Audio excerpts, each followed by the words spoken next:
doctor. Cipla will make it better. Ismail-Ian's life has been touched by cancer a few times.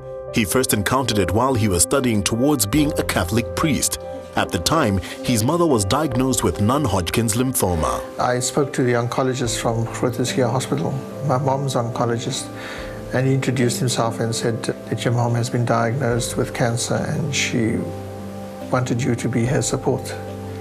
And that sent a kind of a shockwave. And then while being at the seminary, I was summoned to attend a conference on religious points of views. And it was at this conference that I met a young Muslim lady, and we became very good friends. And in the end, it became more than good friends. And in 27 December, we were supposed to have gotten married in 1987.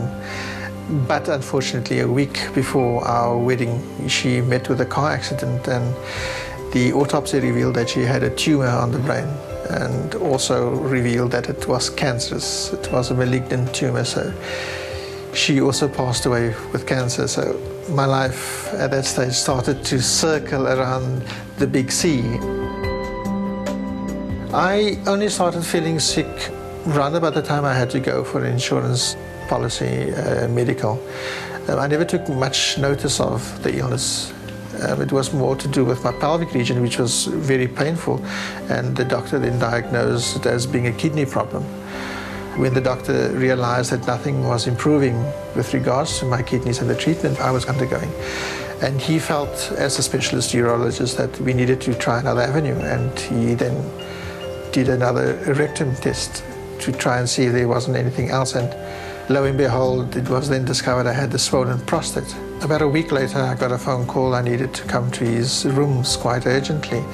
And he told me just to sit down and said, Mr. Fife, I'm not even going to open your file, I'm just going to give it to you. You, unfortunately, have prostate cancer.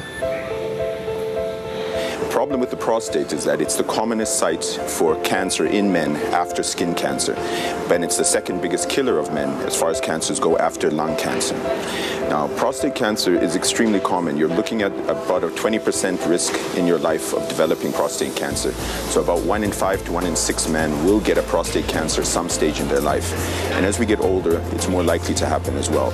So every man should be considering getting a blood test done called a PSA and what we call a rectal examination done once a year from about the age of 40. Because if we do pick up prostate cancer early, you've got a 95% chance of being cured by it. Cancer I decided to launch after attending a conference called Campaigning for Cancer. And in hearing all of those tales, I thought about what about the recognition that men are not getting when it comes to cancer. And we're always hearing about either breast cancer, cervical cancer, or cancer related to women. But never once have I ever heard at the conference a mention of prostate cancer, of testicular cancer, colorectal cancer, which are men's cancer. Early on in prostate cancer, there are almost no symptoms, unfortunately, because it does develop on the outside part of the gland. And only when it starts spreading inwards towards the pipe for passing urine or spreads to bones and other areas of the body will it start to give you symptoms. And that's why it's so important for men to recognize that they can't just base it on symptoms. Prevention of prostate cancer is really quite simple, and in fact there's very good data to show that the most important thing for you to do is change your lifestyle. Decrease smoking, increase the amount of exercise you do, and decrease the amount of calories in your diet.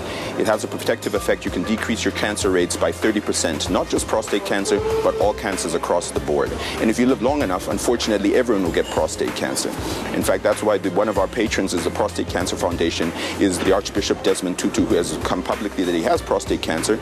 He had his checked and it was treated. Similarly, Mr. Mandela has also had prostate cancer, and it's all about aging. As we get older, you do get prostate cancers, and the majority of those are usually quite easy to treat, but the more dangerous ones are in younger men. The always outspoken Arch beat prostate cancer almost 15 years ago. If your prostate cancer is diagnosed early enough, you can be cured, completely cured. I think men probably will find that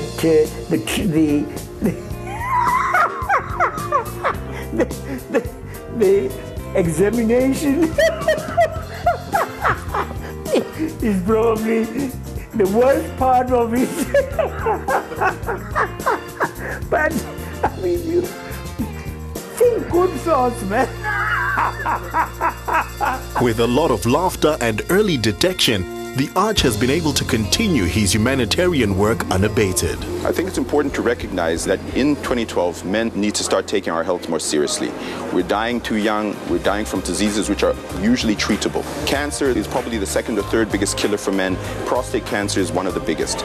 If you don't get yourself checked once a year from at least the age of 40, you're doing yourself a disservice. You just have to get a simple examination done of the prostate with a rectal examination, and then this blood test done once a year, and you're going to have a very high chance that you'll be able to cure the cancer if it does happen. Treatment strategies may include a combination of surgery, radiation, chemo, and hormone therapy. But what's most important is that you catch it early. Cipla will make it better. I want to live the best life.